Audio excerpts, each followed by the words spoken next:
السلام عليكم ورحمة الله وبركاته. اللهم صل وسلم وبارك على سيدنا محمد وعلى آله وصحبه أجمعين. ازيكم حبايبي؟ عاملين ايه؟ يا رب تكونوا بألف صحة وسعادة ورضا يا رب.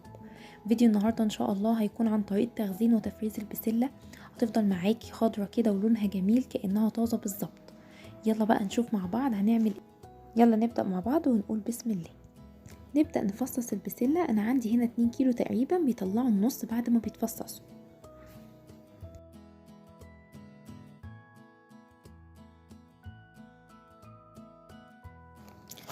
بعد ما خلصنا تفصيص البسلة هنروح بقى على البوتاجاز ونحط مية ونسيبها تغلي على النار، وهنحط عليها عصرة ليمونة. هننزل بقى بالبسلة ونسيبها تاخد غلوة بالظبط، مش اكتر من 3 دقايق.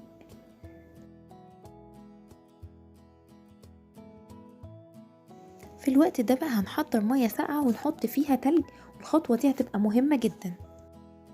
هنطلع البسلة بقى من المية السخنة وننزل بيها في المية اللي بتلج. الخطوة دي هي اللي بتخلي البسلة محافظة على لونها الأخضر الحلو ده، وكمان وقت الطبخ مش بتلاقيها مجلدة خالص. زي ما شفتوا هنعمل نفس الخطوات في الجزر عشان تعملي أكياس بسلة جاهزة على الطبخ على طول. كده بقى احنا جاهزين نغلف البسلة ونشيلها في الفريزر. شفتوا لونها حلو ازاي؟ وهتقعد معاكي كمان فترة كبيرة جدا في الفريزر، ممكن توصل معاكي لسنة، وهتفضل بنفس لونها الحلو والخضار الجميل اللي انتي شايفاه ده.